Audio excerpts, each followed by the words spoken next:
New year resolution എഴുതാൻ തുടങ്ങുന്നതിന് മുമ്പ് നിങ്ങൾ ആദ്യം ചെയ്യേണ്ട ഒരു കാര്യമുണ്ട്.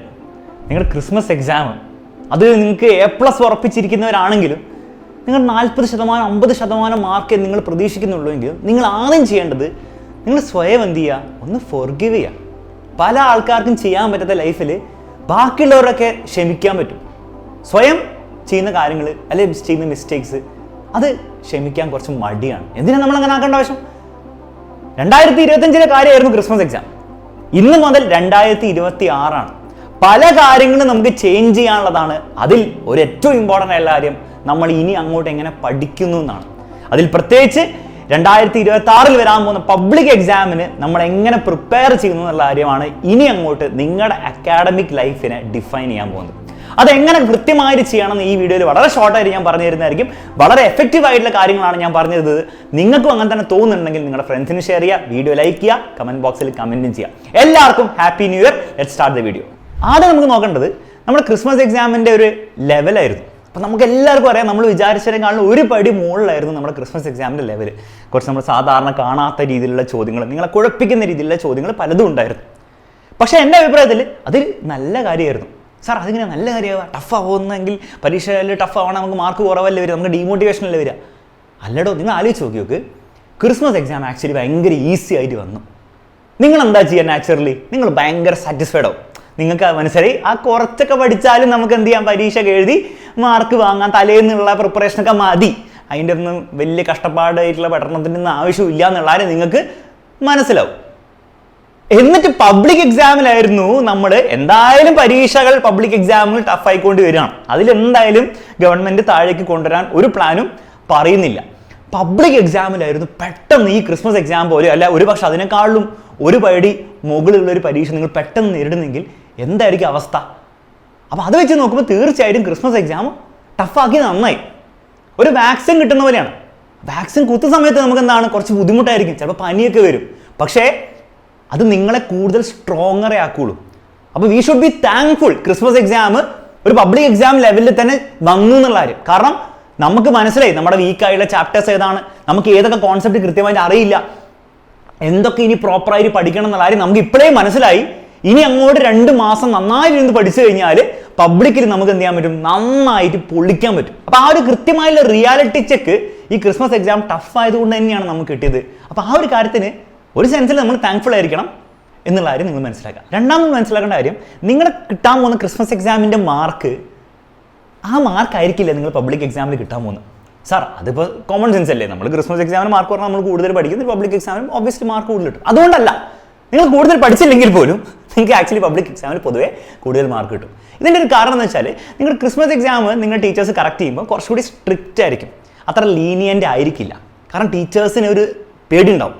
നിങ്ങൾക്ക് കുറേ മാർക്ക് അങ്ങോട്ട് വാരിക്കോരി തന്നു കഴിഞ്ഞാൽ പിന്നെ നിങ്ങൾക്ക് ഓവർ കോൺഫിഡൻസ് കാരണം നിങ്ങൾ പഠിക്കില്ല എന്നുള്ളൊരു പേടി ഉള്ളതുകൊണ്ട് തന്നെ പൊതുവേ ടീച്ചേഴ്സ് മാർക്ക് കുറച്ചാണ് ഇടാറ്. അത് നിങ്ങളോട് ദേഷ്യം ഉള്ളതുകൊണ്ടൊന്നും അല്ല, നിങ്ങളൊന്ന് പഠിച്ചോട്ടെ, ഒന്ന് സീരിയസ് ആയിക്കോട്ടെ എന്ന് വിചാരിച്ചുകൊണ്ടാണ്. അപ്പോൾ അതുകൊണ്ട് തന്നെ നിങ്ങൾ ചിലപ്പം വിചാരിക്കുന്ന ചിലപ്പം ഒരു 40 മാർക്കിൽ ഒരു 32 അല്ലെങ്കിൽ ചിലപ്പോൾ 28 കിട്ടണമെന്നായിരിക്കും നിങ്ങൾ വിചാരിക്കുന്നുണ്ടാവാം. ചിലപ്പോൾ നിങ്ങൾ അതിനുള്ള എഴുതിയിട്ടുണ്ടാവും. ടീച്ചർ ചിലപ്പോൾ എന്താണ്, ചിലപ്പോൾ 32 വരും, ചിലപ്പോൾ ഒരു 27 28 വരും, ചിലപ്പോൾ ഒരു 23 ഒക്കെ തരാൻ ചാൻസ് ഉണ്ട്. അത് നിങ്ങൾ എന്ത് ചെയ്യണ്ട, ഓവർ സീരിയസ് ആയിട്ട് എടുക്കണ്ട. അത് അങ്ങനെയാണ്, അത് നല്ലൊരു കാര്യം കൂടിയാണ്. കാരണം നമുക്ക് മാർക്ക് ഓവർ കിട്ടിയാൽ നമുക്ക് ഓവർ കോൺഫിഡൻസ് വരും. മാർക്ക് കുറച്ച് കിട്ടുമ്പോഴല്ലേ നമുക്കൊരു ഫൈറ്റ് ചെയ്യാനുള്ള ഒരു സ്പിരിറ്റ് കിട്ടുക. അപ്പോൾ അതുകൊണ്ട് തന്നെ ക്രിസ്മസ് എക്സാമിന് പേപ്പർ കിട്ടുമ്പോൾ നിങ്ങൾ ഓവർ ഡൗൺ ആവരുത്. മാത്രമല്ല, നിങ്ങൾ ഓൾറെഡി എക്സ്പെക്ട് ചെയ്യുന്നതിനേക്കാളും ഒരു 5 മാർക്കെങ്കിലും എന്തായാലും കുറയുന്നുള്ള കാര്യം വിചാരിച്ച് വേണം പരീക്ഷാ പേപ്പർ വാങ്ങാൻ പോകാൻ. അങ്ങനെ വാങ്ങാൻ പോകുമ്പോൾ നിങ്ങൾക്ക് ഓവർ എന്താ ഉണ്ടാവില്ല, ഒരു ടെൻഷനോ ആങ്സൈറ്റിയോ ഉണ്ടാവില്ല. ആ ഒരു കാര്യം നമ്മൾ ശ്രദ്ധിക്കണം. പക്ഷെ അതേസമയം റിയാലിറ്റി എന്താണ്, 40 മാർക്കിൽ 23 മാർക്കാണ് നിങ്ങൾക്ക് ഇപ്പോൾ കിട്ടുന്നതെങ്കിൽ നമുക്ക് ഹാർഡ് വർക്ക് ചെയ്യാനുണ്ട്. എല്ലാം പേപ്പർ സ്ട്രിക്റ്റ് ആയിട്ട് കറക്റ്റ് ചെയ്യുന്നതുകൊണ്ടാണ് മാർക്ക് കുറഞ്ഞതെന്ന് പറഞ്ഞ ഒരൊറ്റ കാര്യത്തിൽ നമുക്ക് എന്ത് ചെയ്യാൻ പറ്റില്ല, ഇട്ടിട്ട് ഞാനിങ്ങനെ തന്നെ പോകുള്ളൂ എന്ന് പറയാൻ പറ്റില്ല. നമുക്ക് കുറേ കാര്യങ്ങൾ ഇമ്പ്രൂവ് ചെയ്യാനുണ്ട്. ആ കാര്യങ്ങൾ നമ്മൾ ഇമ്പ്രൂവ് ചെയ്യാൻ വേണം. അടുത്ത കാര്യമാണ്, ഇനി അങ്ങോട്ട് എങ്ങനെ പഠിച്ചാലാണ് നമുക്ക് പബ്ലിക് എക്സാമിന് നല്ലൊരു മാർക്ക് നേടാൻ പറ്റുക.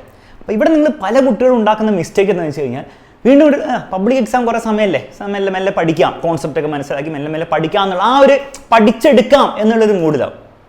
അപ്പോൾ 2 മാസമേ ബാക്കിയുള്ളൂ. ഈ 2 മാസം ഇങ്ങനെ നടക്കാനോ അല്ലെങ്കിൽ ജോഗ് ചെയ്യാൻ വേണ്ടിയുള്ള സമയമല്ല, ഇനി സ്പ്രിന്റിങ്ങേ ഉള്ളൂ, ഓട്ട മത്സരമാണ്. അപ്പോൾ ആ ഓട്ട മത്സരത്തിന് വേണ്ടിയിട്ട് വേണം നിങ്ങൾ പ്രിപ്പയർ ചെയ്യാൻ വേണ്ടി. അവിടെ നമുക്ക് മെല്ലെ ഇങ്ങനെ കോൺസെപ്റ്റ് ഒക്കെ മനസ്സിലാക്കി പഠിച്ച് മെല്ലെ മെല്ലെ ചോദ്യങ്ങളൊക്കെ ചെയ്ത് അതൊക്കെ കഴിഞ്ഞിട്ട് മാർച്ചിൽ റിവൈസ് ആ മെന്റാലിറ്റിയിൽ പോയാൽ ഒരു കണക്കിലും നടക്കാൻ പറ്റില്ല. അപ്പൊ മൂട്ടില് തീ പിടിച്ച പോലെ വേണം ഇനി അങ്ങോട്ടുള്ള പഠനം. അപ്പൊ അത് നിങ്ങൾക്ക് പല രീതിയിലും ചെയ്യാം, പക്ഷെ ഒരു സ്ട്രക്ചേർഡ് ആയിട്ടുള്ള രീതിയിൽ. കാരണം നമുക്ക് ഇവിടെ ട്രയൽ ആൻഡ് എറർ കളിക്കാൻ പറ്റില്ല. ഒരു കാര്യം ചെയ്തു ശരിയായില്ല പിന്നെ വീണ്ടും ചെയ്തു, ആ ഒരു പരിപാടി നമുക്ക് എടുക്കാൻ പറ്റില്ല ഇനി അങ്ങോട്ട്. അപ്പോൾ ഒരു പ്രോപ്പർ ആയിട്ടുള്ള സ്ട്രക്ചർ നിങ്ങൾക്ക് വേണം. അപ്പോൾ അത് പല രീതിയിൽ നിങ്ങൾക്ക് ചെയ്യാം. അതിൽ ഏറ്റവും സിമ്പിൾ ആയിട്ട് രീതിയിൽ ഞാൻ വളരെ ഓണസ്റ്റ്ലി പറയുകയാണെങ്കിൽ നമ്മുടെ റിവിഷൻ ബാച്ചിൽ നമ്മൾ ജോയിൻ ചെയ്യുക, അടിപൊളിയായിട്ട് നമ്മൾ പഠിക്കുക.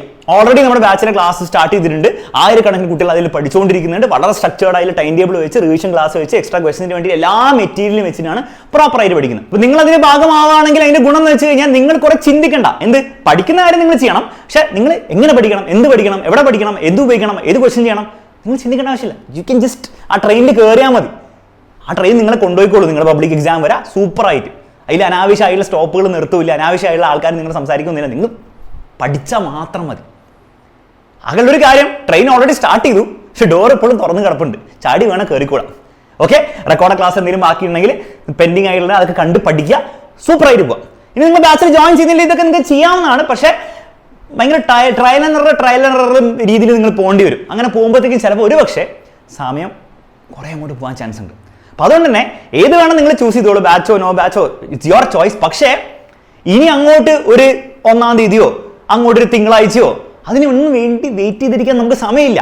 1000 കണക്കിന് കുട്ടികൾ ഓൾറെഡി പഠിച്ചു തുടങ്ങിയിട്ട് സീരിയസ്ലി. നമ്മുടെ റിവിഷൻ ബാച്ച് തുടങ്ങാൻ വേണ്ടി ന്യൂ ഇയർ ആയിക്കോട്ടെ 1-ാം തീയതിക്ക് സ്റ്റാർട്ട് ചെയ്യാമെന്ന് വിചാരിച്ചില്ല. നമ്മൾ നേരത്തെ തന്നെ സ്റ്റാർട്ട് ചെയ്തു. ക്രിസ്മസ് എക്സാം കഴിഞ്ഞ നമ്മൾ പണി തുടങ്ങി. കാരണം അത്രയും കുട്ടികൾ പഠിക്കാൻ വേണ്ടി വെയിറ്റ് ചെയ്തിരിക്കുകയാണ്. അപ്പോൾ ഇനിയും അങ്ങോട്ട് ഒരു പോസ്റ്റ്പോൺമെന്റ് നമുക്കില്ല എന്നുള്ള റിയാലിറ്റി കൂടി മനസ്സിലാക്കുക. ഇന്ന് തന്നെ പഠിക്കാനുള്ള തീരുമാനം എടുക്കുക, ഇന്ന് തന്നെ പഠിച്ചു തുടങ്ങുക. ലാസ്റ്റ് കാര്യം നിങ്ങൾ മനസ്സിലാക്കേണ്ടത് 2025 നിങ്ങൾ ഉണ്ടാക്കിയ മിസ്റ്റേക്സ് ആയിക്കോട്ടെ, നിങ്ങൾ ചെയ്യാത്ത കാര്യങ്ങളായിക്കോട്ടെ, നിങ്ങളുടെ റിഗ്രറ്റ്സ് ആയിക്കോട്ടെ, എല്ലാം 2025 കാര്യങ്ങളാണെന്നുള്ള കാര്യം മനസ്സിലാക്കുക. ഇനി അങ്ങോട്ടൊരു പുതിയ വർഷമാണ്. പുതിയ നിങ്ങളെ വാർത്തെടുക്കാൻ പറ്റിയ, റിയലായി വാർത്തെടുക്കാൻ പറ്റിയൊരു വർഷമാണ്. എനിക്കൊക്കെ ഓർമ്മയുണ്ട്, ഞാൻ 10ാം ക്ലാസ്സിൽ പഠിക്കുന്ന സമയത്ത് ഞാൻ ഒരു ആവറേജ് സ്റ്റുഡൻ്റ് എന്നൊക്കെ പറയാം. തട്ടിക്കൂട്ടി പരീക്ഷയൊക്കെ എഴുതി ഇങ്ങനെ പോകുമായിരുന്നു. ഒരു കണക്കിന് നോക്കുകയാണെങ്കിൽ ഫുൾ A+ ഒന്നും കിട്ടുന്ന ലെവലിലല്ല പഠനം പോകുന്നു. പക്ഷെ അവസാനത്തെ ഒരു 2 മാസം അങ്ങനെ എന്തോ പേടി കൊണ്ടായിരിക്കാം, ചിലപ്പോൾ പേരൻസിനെ പേടിയോ അല്ലെ പരീക്ഷയുടെ മാർക്കിനോ എന്തോ ആയിക്കോട്ടെ, ഒരു പഠിത്തം കൂടി പഠിച്ചു ഫുൾ A+ കിട്ടുകയും ചെയ്തു. പക്ഷെ ആ ഫുൾ A+ൽ ഇപ്പം ആലോചിക്കുമ്പോൾ അതിൽ ഏറ്റവും വലിയ ബെനിഫിറ്റ് എനിക്ക് എന്താണ്? +1 അഡ്മിഷൻ. അതിന് വേണ്ടിയിട്ടാണ് ശരിക്കും നമ്മൾ ഫുൾ A+ വാങ്ങുന്നത്, സത്യം പറയാലോ. പക്ഷെ എനിക്കതിനുള്ള ബെനിഫിറ്റ് അതല്ല ഉണ്ടായത്. അന്ന് ഞാൻ ഫുൾ A+ വാങ്ങിയത്, ആ വാങ്ങിയ നിമിഷം എനിക്ക് എന്നെ പറ്റിയുള്ള അഭിപ്രായം മാറി. ഇത് എൻ്റെ സ്വഭാവത്തിനെ പറ്റിയില്ല, അക്കാഡമിക്സിൽ പഠനത്തിൽ എൻ്റെ ഒരു ലെവല് എന്താണെന്നുള്ള എൻ്റെ ഇമേജ് എനിക്ക് തന്നെ മാറി. അപ്പം ഞാൻ അത്രയും നാൾ വിചാരിച്ച ഞാനൊരു ആവറേജ് അല്ലെങ്കിൽ ബിലോ ആവറേജ് ആ ഒരു ലെവലിലാണെന്നൊക്കെ വിചാരിച്ച് എനിക്ക് എന്നെ പറ്റിയുള്ള അഭിപ്രായം മാറി. ഞാൻ ആവറേജ് ഒന്നുമല്ല, ഞാൻ അതിൻ്റെ മുകളിലാണ്. അപ്പം എന്നെ കൊണ്ട് വേണം പറ്റും എന്നുള്ള ആ ഒരു മെൻറ്റാലിറ്റിയിലേക്ക് നമ്മൾ ഷിഫ്റ്റായി. അങ്ങനെ ആയിക്കഴിഞ്ഞാൽ ഗുണം എന്താ അറിയോ? പിന്നെ നിങ്ങൾ ഒരിക്കലും ബാക്കോട്ട് പോയില്ല. +1 +2 നിങ്ങൾക്ക് അറിയാം നിങ്ങൾ പഠിച്ച മാർക്ക് കിട്ടും. കോളേജിൽ നിങ്ങൾക്ക് അറിയാം നിങ്ങൾക്ക് കഴിവുണ്ട്, നിങ്ങൾക്ക് പഠിക്കാനുള്ള കഴിവുണ്ട്, പഠിച്ച മാർക്ക് കിട്ടും. പഠിക്കാതിരിക്കേണ്ട ആവശ്യം എന്താ? പഠിച്ച നല്ല മാർക്ക് കിട്ടും, നമുക്ക് പ്രോഗ്രസ് ചെയ്യാൻ പറ്റും. പിന്നെ ഞാൻ ഒരിക്കലും ബാക്കോട്ട് തിരിഞ്ഞു നോക്കിയിട്ടില്ല. അപ്പോൾ എൻ്റെ ലൈഫിൽ ആ ഫുൾ A+ കൊണ്ടോ അല്ലെങ്കിൽ നല്ല മാർക്ക് കൊണ്ടോ ഉണ്ടായ ഗുണം അഡ്മിഷൻ കിട്ടുക ഒന്നല്ല. പേരൻസിൻ്റെ സന്തോഷവും അതൊക്കെ ഉണ്ടായിരുന്നു, സത്യമാണ്, അന്ന് എനിക്ക് സന്തോഷം ഉണ്ടായിരുന്നു. പക്ഷെ അതൊന്നുമല്ല, നമുക്ക് നമ്മളെ പറ്റിയുള്ള ആറ്റിറ്റ്യൂഡ് തന്നെ അങ്ങോട്ട് മാറും. അപ്പോൾ അവിടെ നിങ്ങൾ മനസ്സിലാക്കേണ്ടത് ഈ ഒരു കാര്യം ഈ 2 മാസം കൊണ്ട് നിങ്ങൾക്ക് വേണം നേടിയെടുക്കാൻ പറ്റുന്നതാണ്. ക്രിസ്മസ് എക്സാം പരീക്ഷ എഴുതിയ ആ ഒരു ടെൻഷൻ പിടിച്ച സ്ട്രെസ് എടുത്ത് ഒരു കോൺഫിഡൻസ് ഇല്ലായ്മയിൽ പരീക്ഷ എഴുതി നിങ്ങളാവണമെന്നില്ല ഈ വർഷം 2026 പബ്ലിക് എക്സാമിൽ പരീക്ഷ എഴുതാൻ പോകുന്ന ആൾ.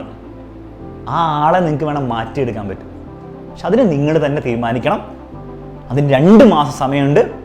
എക്സാമിനർ ഉണ്ട് കൂടെ, അലക്സാർ ഉണ്ട് കൂടെ, നിങ്ങളുണ്ടോ എന്നുള്ള കാര്യം തീരുമാനിച്ചാൽ മതി. ഉണ്ടെങ്കിൽ നമുക്ക് ഒരുമിച്ച് എന്ത് ചെയ്യാടോ ഈ പബ്ലിക് എക്സാമിൽ നമ്മുടെ അക്കാഡമിക് ഐഡന്റിറ്റി നമുക്ക് എന്ത് ചെയ്യാം, അങ്ങോട്ട് മാറ്റിക്കളയാം. Happy new year once again. നമുക്കിനിയും കാണാം.